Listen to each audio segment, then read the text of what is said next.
Welcome to the Tough Fish Show. I am so excited to bring to you Lauren Sapala. Lauren, thank you so much for being on the show. Hi, Jen. I'm so glad to be here. Thank you for having me. I am so glad you are here. And I would love for you to start with, how did you get into writing? Oh, goodness. How did I get into writing? Well, I think so many writers will say I was a young child. I wrote from a young age. That was definitely me, 6 years old, writing my first poem. So I wrote when I was a young child and a teenager. I got into creative writing in college. I took a creative writing class.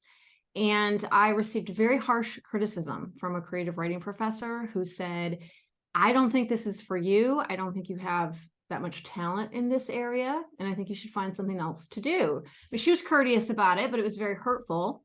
So I stopped writing for 7 years until I was in my late 20s. And then I started writing again through a writing program in San Francisco. So that was how I started. I had a big stop in the middle. I had a big stumble, this drought, this 7-year gap where I didn't write anything at all. And I was miserable.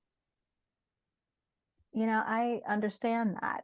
And it's amazing how feedback, whether it is how it's given, sometimes it's truly given with kindness and a constructive element. And sometimes it's given and it may not have been intended to hurt, but it does hurt. And it's how you process it. And sometimes it takes a lot longer to move on from that. So, and it depends upon what you got the feedback on and so many other elements. Sometimes you can just let it go very quickly. And sometimes it's like, no, this hurt more than I realized. And I kind of need to take a break for a moment. So I love that you shared that, because that can happen to everyone. So how did you pick back up when you realized that you still wanted to do this and move past such feedback?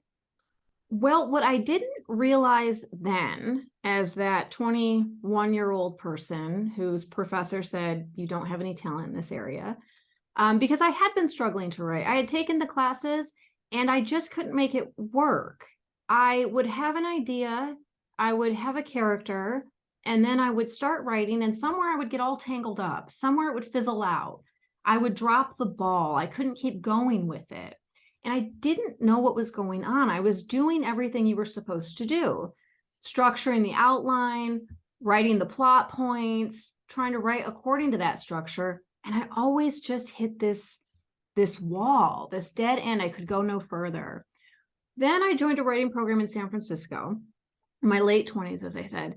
It was a silent writing program. And we just came and wrote for 1 hour. There was no critique. There was no sharing. We just wrote for 1 hour silently. I did that for 2 years, and I ended up with a novel. And that's how I discovered the way I write, which is with a lot less structure and no plotting at all.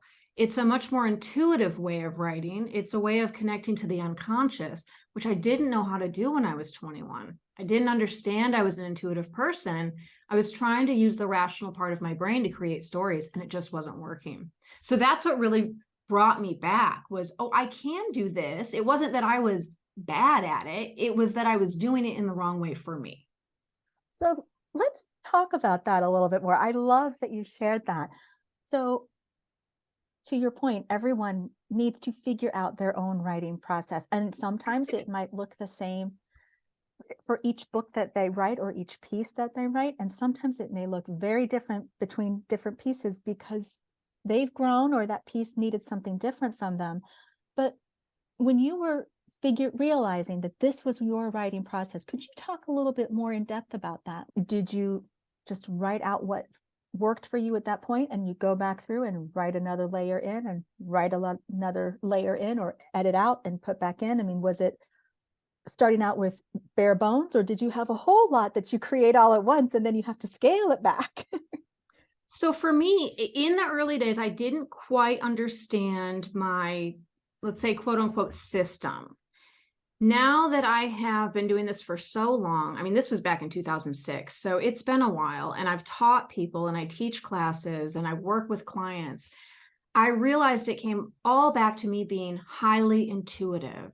So as a highly intuitive person, using my conscious mind to create doesn't work very well for me. I can problem solve, I can brainstorm with the best of them, but it doesn't light me up inside. It just feels like solving problems. I've always been very good in offices. I've always been very good at tasks that have to be done and organized. I can do that, but it's not the same as writing a novel. It's not the same as writing stories, which is something that really lights me up inside. So my process now, and what I learned back then, I have to wait for the pieces to come to me. The first piece will come. I'll see an image. I'll have a feeling. I'll meet a character.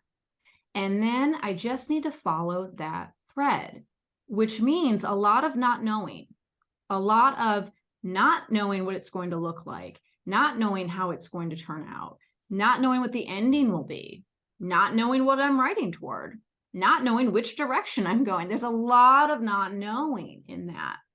But if I can wait and I can listen and I can receive, each piece will come. And I've done this with memoir, where I work with my past memories, I work with music, I work with old photographs, old journal entries, and then I wait for the pieces to come. With fiction, I always establish the relationship with the character. Instead of focusing on the idea of the story, I don't worry about the idea. I worry about my relationship with the character. I show up and I'm like, I'm here. Do you want to be friends? Do you want to talk? I have love for you. I care about you. I want to help you. It's my responsibility to help you as the writer. What do you have to tell me?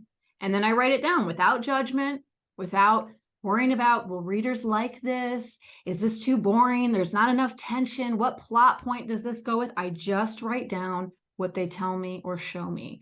And I keep doing that. I don't reread. I don't edit. I just write down the pieces as they come. When all the pieces feel like they're out of me, I put the whole thing away for about 2 months. Then I come back and reread the whole thing, put it away again. And then I come back, and that's when I start revising and editing, which I also do from an intuitive place. I don't work with the text outside of the text, which means I'm not thinking about the edits I'm going to make when I'm not elbows deep in the text. I'm in the text and I'm intuitively feeling what needs to be untangled, and I go from there. So that's kind of it in a big nutshell. I don't know if that answers your question. That does. And I love how you describe the editing process, because that is actually how I approach the projects where I'm hired as a developmental editor. I really need to be immersed in that project, and I want that writer to be successful. And when you've asked me to help you with the structure, with the message, with the development, I feel that way too. Like I'm very much in that and wanting to show as much as I can to help that writer amplify and strengthen their story. So I love how you describe that, because when you're doing that, you're very much in that space. And sometimes, I mean, I know it sounds funny, but like I want to create a little bit of a cave when I'm working in that way. Like I will draw my curtains so that the room is a little bit darker. I set a few other lights so that it feels a little bit more intimate in its own way, which almost creates like a cocoon in a sense around me and that writing, versus it being a bright sunny day and the window is open and all this beautiful light comes in, and that's wonderful. Except sometimes it feels like it's almost like too much stimulation to get to that intimate space that you want to be in. Does that make sense to you? It does, because I run a silent writing program every month, and we meet over Zoom 3 times a week. And I have the curtains drawn and I have a candle lit. The candles, it's lit for the silent writing. And the rule is no phones. All the tabs on the internet have to be closed. You are here in this container, this cozy container with, 10 or 20 of us, and we're writing together for 1 hour. That's it. So it's like that single focus. You have that single focus time, and also that container. Like you said, like the curtains are drawn. It feels kind of cozy. You're immersed.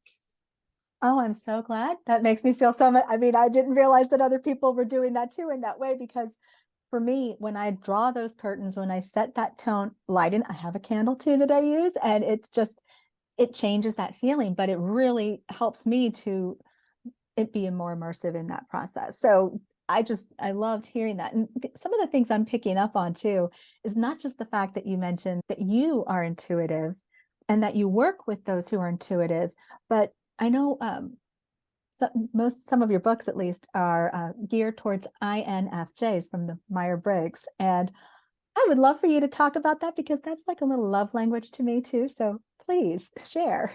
Well, I love that you brought that up. I remember before we started recording a few minutes ago, you said, well, I was here on the spectrum with the I and then, the J, but the N was always really strong. Mm-hmm. And that's what I'm really concerned with is that N. I'm not so concerned. My clients are INFJs or INFPs. So I'm not concerned at all with the J or the P. And I'm not so concerned with if you're a thinker or an extrovert. Mm-hmm. But if you're intuitive, that is the key piece. If you are intuitive, the way you connect to creativity is different from those who are non-intuitive. And those who are non-intuitive are not going to get it. I use the terms conscious creativity and unconscious creativity. So non-intuitive people, they understand conscious creativity. And in fact, in our society, it's just called creativity. When most people talk about creativity, they mean conscious creativity. You're consciously thinking up solutions to problems. There is something to be solved, brainstorming, troubleshooting. You're dividing things into pieces and you're addressing each of those pieces in a very conscious way. Unconscious creativity is not like that. Unconscious creativity sees the inside and the outside of things at the same time. Mm-hmm. And this is why intuitive people are very well known for reading someone's character. So I see what they look like. I see how they're presenting on the outside. And at the same time, I see their essence. Mm-hmm. At the same time, I see their psychological motivations. It's not separate. Inner and outer are not separate. They're connected. They're all part of one thing. Same thing with unconscious creativity.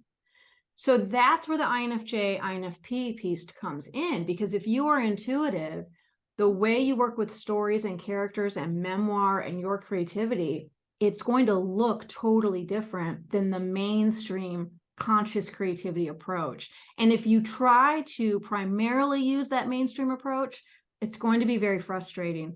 And usually intuitive people internalize that as, I'm a bad writer, something's wrong with me, I just can't get this, everyone else can do it but me.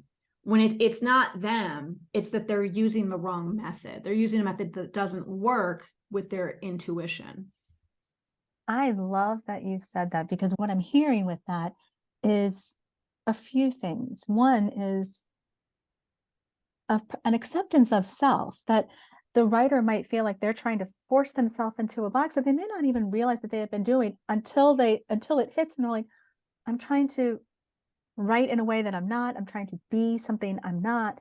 So there's a form of acceptance, but there's also a form of permission going on to say, and I don't have to go about it in this way that seems like everyone else is, or the way I have been going that really feels good, that really generates what I'm trying to do, but might be to everyone else counterintuitive. It's still okay to do. So those are some of the things I'm hearing with what you're saying. And I love that. How would you help a writer who is struggling, or who has now had this light bulb and goes, oh, I have been trying to do that, square peg, round hole concept. And I don't need to be going in the square peg, but I'm still trying to figure out where I am going. What would you advise for them? So for most of my clients, usually I have to start with deprogramming. That's the first few sessions. They have to be deprogrammed from, I'm wrong and everyone else is right. So I need to force myself to write every day, have an outline, push towards word counts, be productive, work with this sort of left brain approach, right? So once we can let that go of, that doesn't work for me. And a lot of people really grip onto it. Honestly, a lot of people will say, well, I'm willing to let it go as long as you give me a guarantee that this other way is going to work, because I don't want to waste any time. And I usually say, but you've been trying the old way for 15 years and it hasn't worked at all. So maybe let's try something new. So we deprogram, we let that go. And then we discover how that particular writer works. Every writer is different. Every writer will work in a different way, have a different style, a different process. I am not trying to get people to learn how to do it or how to learn how I do it and do the same thing. I work with what's called the intuitive writing method, but there are no instructions for You have to follow these steps exactly. We want to find out, how do you work? And then let's nurture that. Let's unveil more and more of that. Let's have you flow with your energy instead of fighting yourself. And then the final piece is anxiety. And that's always a big piece for intuitive people. Highly intuitive people almost always have high anxiety. Okay. We have very reactive nervous systems. We pick up on the energy from everyone around us. We know what's going on in the room, if our partner's unhappy, if our best friend might be mad at us. We are a constant swirl of all this stimulus coming in. And so the way that we handle that most of the time is through control. We manage our environment. We can't have too much chaos. We want to be on a schedule. We manage what we eat, what we wear, who we're around, right? So we're managers, even the INFPs. There's that control piece. And then we bring that to our writing. And when we don't know what the ending is going to be or where the story's going, we can get very anxious and really start trying to control. So once we move into an intuitive approach, the ongoing work is really managing the reaction you're going to have to your anxiety about not knowing. That's really the core of it. And if we can manage that reaction of, okay, I don't know, and I'm going to be okay with that, then we can continue to do the work. I don't expect anyone to be the Dalai Lama. We're all going to have anxiety about this. I've never met an intuitive person who's like, yeah, I don't know where my story is going. I don't care. I've never, that doesn't happen. But for someone to say, I'm really anxious right now, and I recognize that, but I'm not going to let myself freak out and smother the story. I'm going to go somewhere else and work off that anxiety, whether that's the gym, or I'm going to bake a loaf of bread, or I'm going to talk to my best friend, and then I'll come back to the work when I'm in a more open, settled state of mind. Okay, I have heard so many little pieces in here, one of which is the fact that a physical activity is helpful, because there's something very, when you're doing something very tactile, when you're with your hands, with your body, that helps to burn, to redirect, to become more present in some cases. And I've also heard you inferring a break, that you need to give yourself a break with your writing, with your editing, wherever you are in that process, because, one, you are spending the energy, whether it's actively working on it when you are writing, or because of being who you are. There's things you're processing and working on your book or working on that piece when you're not in front of the computer, when you're not sitting there with a piece of paper and pen. So giving yourself permission to say, I need a break, and I'm going to give myself this, and it's okay. Back to not knowing with that too, like, and will it fall apart? I don't know, but right now I need the break more than I can worry about what else could happen. This is the priority. Another thing I heard is really how this extends beyond the book. So once we have the writing process and we've worked through the writing, and now this book is starting to take shape. And so there's a little bit more comfort in not knowing where the story goes, not knowing if these characters are going to behave, not knowing if I've written it correctly the first pass, or if I'm going to have to do a lot of re-racking and reorganizing and rewriting, but at least I have a draft to work with. Once you hit publish, that unknown piece kicks into a whole new level, because you've mastered to some point this current level. Now we're moving into a new level, and that new level is going back to probably the beginning of, now we have some deprogramming. Now we have to go back to, how do you leverage your process, and how are you getting more comfortable with what you don't know? Well, and I love you said, publishing, because I work with writers on marketing a lot, and marketing is part of this. Writing is not in its own little compartment separate from your life. Marketing is not in its own little compartment. People will come to me and say, I have all these problems marketing. I have fears, I have terror, I can't seem to do it. I just want to sit down and cry when I think about it, but it's not related to anything else in my life. It is, especially if you are highly intuitive, highly sensitive, and highly anxious. Highly intuitive people are always highly sensitive, always highly anxious. And because we have felt so weird from such a young age, we usually drive ourselves very hard. Something we are good at in society is being productive. We really are good at getting things done quietly behind the scenes. And so we learn to tie our self-worth to productivity. And when we start to slow down and say, well, I'm going to work with this anxiety, I'm going to back off the writing right now, I'm going to take a break, or I'm going to work with marketing and put myself out there in a very uncertain way, all of our control mechanisms go out the window, and we can just really freak out and sit down and say, that's it, I'm not going any further. So all of these are life issues. This is not just writing. This is not just marketing. This is the life of a highly intuitive, highly sensitive, highly anxious person. I love so much that you have described things the way you have. So what are some ways that when you started working on your INFJ books, how did you go about each one? Because it's part of a series, really, because there's each one is just a little bit different. But how did you go about each one to honor that space of this series, but yet staying focused in the book for its intended purpose and message?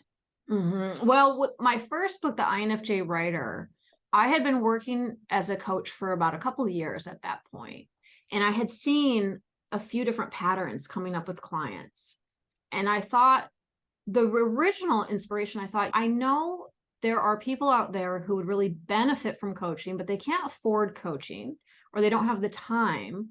And maybe they won't even find me because I'm kind of small potatoes on the internet. And I just thought, I wish there was just a book I could hand them. There was just something I could put on Amazon. So if they can't do coaching with me, or they've just discovered me, they can just buy this relatively affordable thing on Amazon that's like $8 and still get the help, still get the things that I've discovered, the nuggets that I know will help them.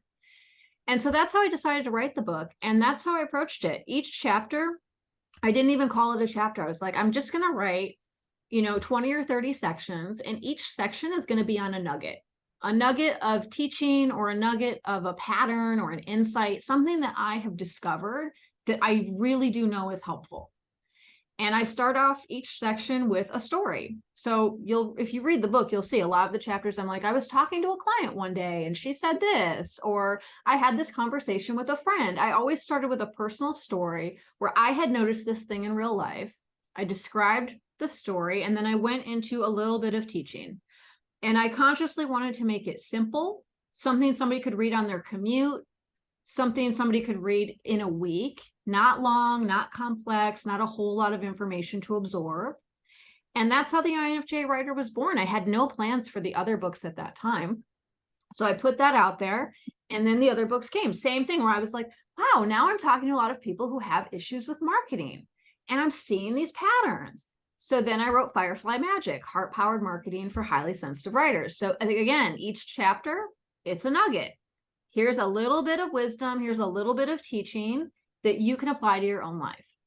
And that's how I always do all of my nonfiction books. My approach is to make them as simple and clear as possible, and not to really shoot for the fancy language, or this is the most well-written thing anyone's ever seen, and I'm going to win the Nobel Prize. I feel like when you have that in mind, it really smothers the creativity.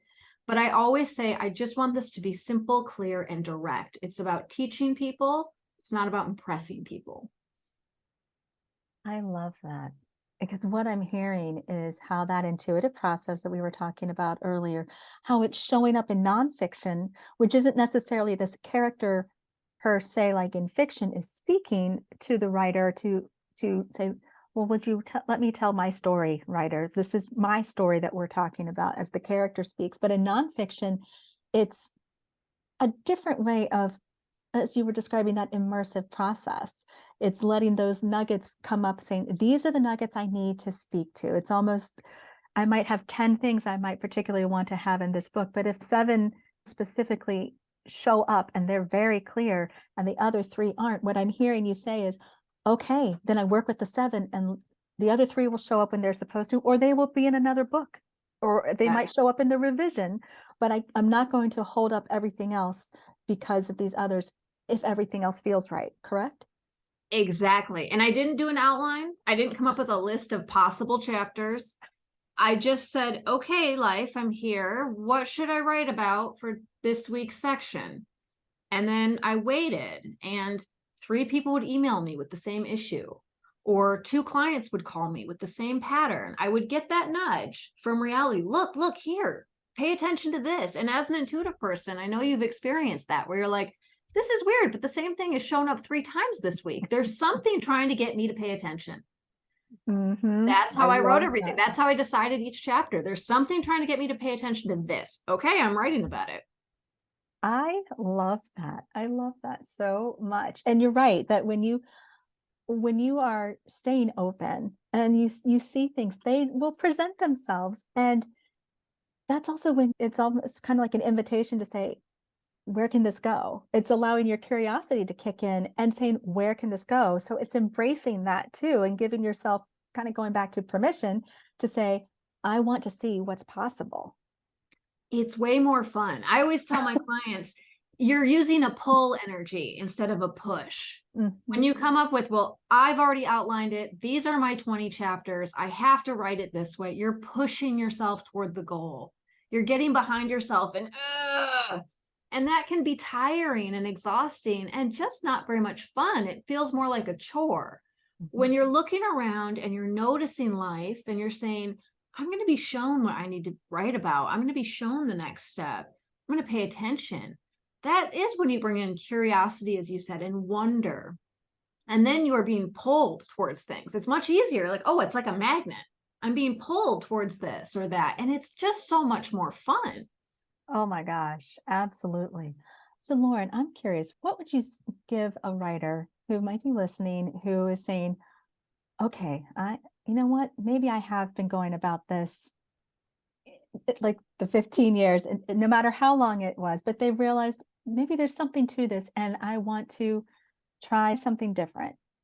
What piece of advice would you give them to help them get started in that direction? So this is going to sound really simple. It's actually very hard to do for people. If it doesn't feel good, stop doing that thing. If it feels good, do more of that thing. Now, I know that sounds simple, but I work with clients for years who are saying, well, I know I'm still going to this group and I don't really feel good there. And I feel like they don't really like me. And I don't know. And I said, why are you still going to that group? I feel like I should. I have an obligation. I'll feel guilty if I don't go. What if nothing better shows up? So I hear a lot of that. I'm doing this thing that doesn't feel good because I feel like I should do it. It's an obligation. I'm worried nothing better will show up. Scarcity. I'm worried there will be blowback if I stop doing it. I understand all that. But if it doesn't feel good, whether that's a writing process or a writing group or the topic you're writing on or a writing job, stop doing it. The things that do make you feel good, staring at the clouds, walking through fields, listening to the same song 75 times in a row. If that feels good, do it without judgment. Do that thing, do more of that thing. If it's making you feel good, that's a big sign you are on the right track. That's awesome and powerful. And Lauren, where can people connect with you and where can they get your books? Well, everything's on my website, laurensapala.com. It's just my name. You can also find me on YouTube. I've got a ton of videos on personality, intuition, creativity, writing, intuitive writing, procrastination, perfectionism, tons and tons of videos there. I've got video courses on my website and I teach classes constantly. If you sign up for my newsletter list, you get a free copy of Firefly Magic, Heart-Powered Marketing for Highly Sensitive Writers, and then you'll get all the updates and notifications on upcoming classes and courses. And like I say, I do a lot of them. So if you see a class and you're like, oh, I'm so bummed, that one's over, because I put them on YouTube, you know, the advertisements. One more will be coming your way soon. You don't have to worry about it. I teach a lot, so you will get into something. But my website, best bet, and then YouTube. Awesome. Lauren, thank you so much for being on the show.